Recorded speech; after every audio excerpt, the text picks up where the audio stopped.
Now is the main story, the gate of heaven. In the long journey of warring, one time the great emperor Alexander stopped in front of a stream, or maybe a river, small river, and he took out some of his fish. They marinated fish, like they put it in salt to preserve for a long time, salted fish. Then he washed it in this river water, and the smell came up very, very appetizing. He ate and then he drank a little bit of the water, very fresh and cool from the stream. He was feeling so refreshed, so happy and so pleasant. Then he said, "Oh, this stream must have originated from Eden. Now maybe we should try to see the source of this stream." So he began walking opposite of the current. So he went upstream, and then truly he faced the Eden garden. The Eden from the Adam and Eve story last time I told you? Yes. Yeah. This is just a story, yeah? I'm not sure if he did really go there so easily like that. And then at the gate, there was one seraphim, means the angel, guarding it.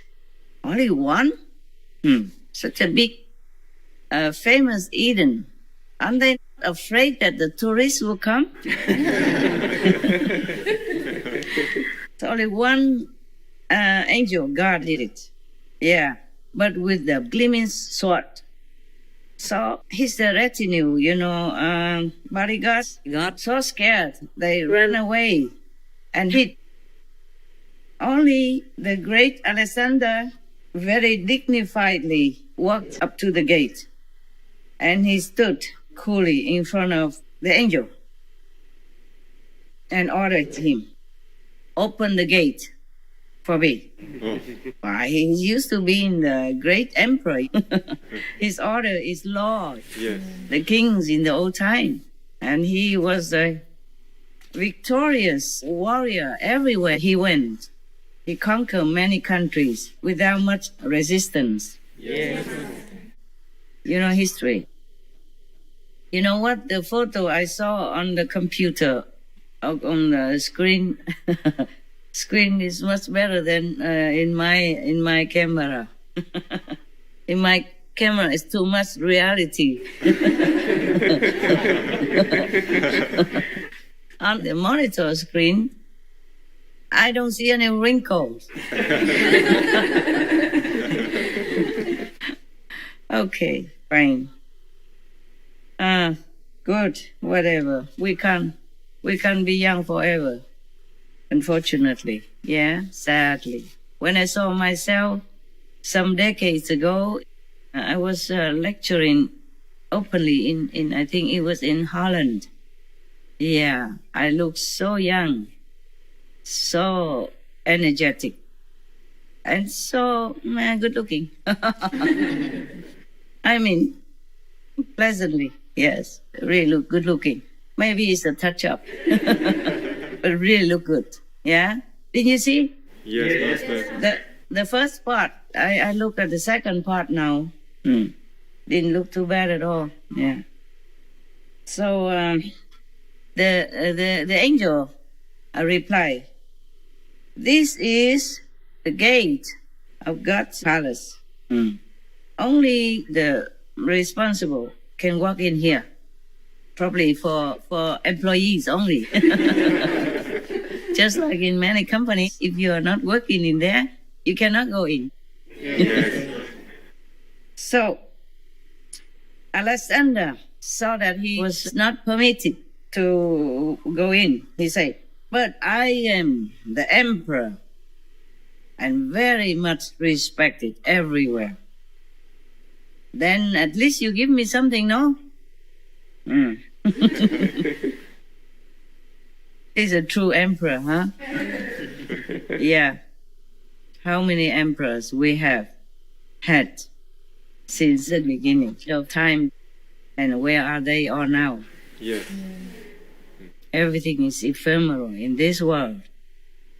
Only the wise ones remember that every day and act accordingly. The unwise are just burying themselves in their business, in their day-to-day concerns about food and clothes or fame and name and gain, even killing each other for all that, or killing each other's reputation, wrongly accusing each other or fakely accusing each other in court cases in order to gain for themselves. It's a pity. It is a pity. And once you're gone, you're gone. Nothing you can take with you. Maybe a tombstone somewhere in a prestigious garden or not. It depends on how you govern, how you behave during your lifetime, successful or not.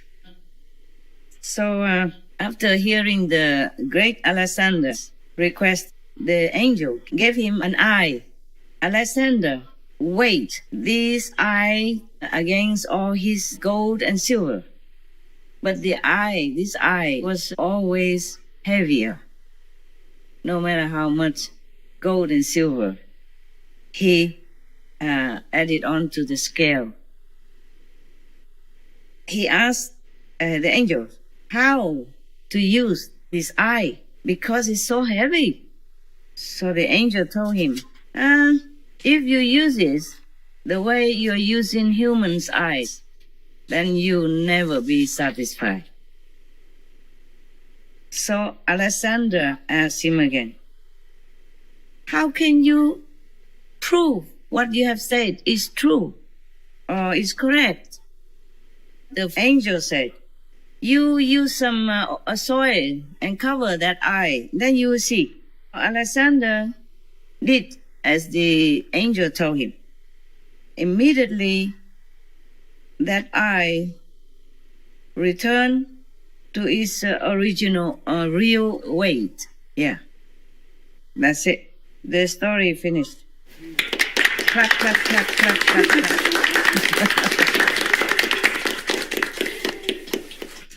Good that I talk to you sometimes. I think I should make it regular, like once a week or as much as I can, so that I don't forget English and Vietnamese or the human's language altogether. If I keep talking to heavens, I don't talk. Talking to them above there, we don't use any language. We just understand each other all the time and ping pong very fast. So Alexander, the great emperor, he was about like 356 to 323 BC. And he was the king of Macedonia. Now we have North Macedonia as well. So which one was that? There was an old ancient kingdom. It's on the north side of Greece. Macedonia may be small, but after that he had conquered also Greece, Persia, Egypt, and all the way to India. Imagine how great that king was, that emperor was. No wonder they call him Alexander the Great. But what's the use of all that? Oh, by the way, the compiler, Mr. Winner, noted here that this story has been collected from the Jewish community in Babylon from the 5th century. Just for your knowledge. It's very, very, very good of him to note something like that. Yes. So that we know more. Yes. Now, we have heard this story, and what's the use of that? Where is Alexander now? We couldn't find him. Even if he's reincarnated again in this world, he wouldn't have all these countries under his rule anymore. Yes. Maybe he had to pay a high price for the bloodshed. Yes. Yeah, in obtaining all these other countries that did not belong to him. Yes. I saw some documentary saying that he did all that for his mother or something. He was kind of in love with his mother and kind of jealous of her partner, a king or whatever. You can see that he already went to the Eden gate and he did not ask for anything except the eye, except something. But do you think this is a real eye? No. Huh?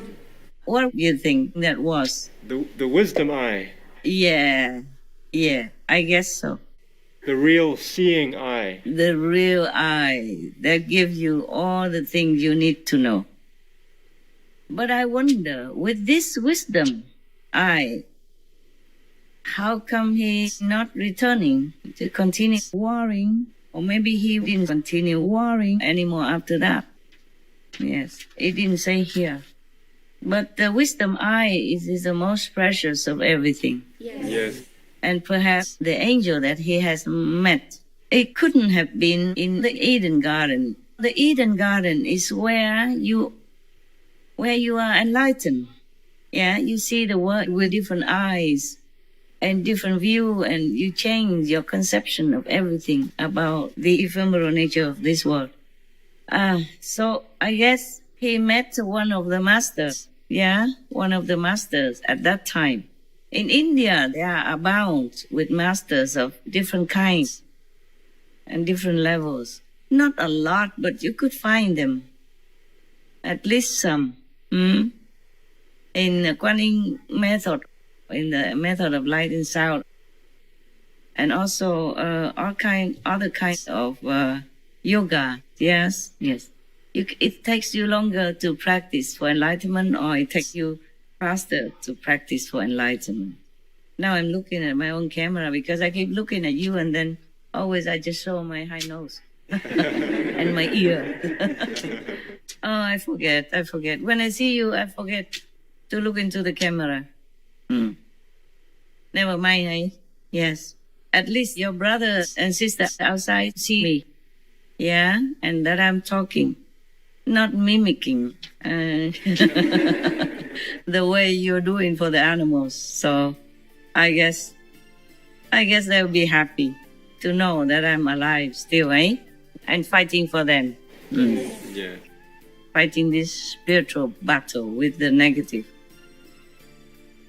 Within and without humans. Yeah, sadly, we had to encounter all this trouble due to our ignorance.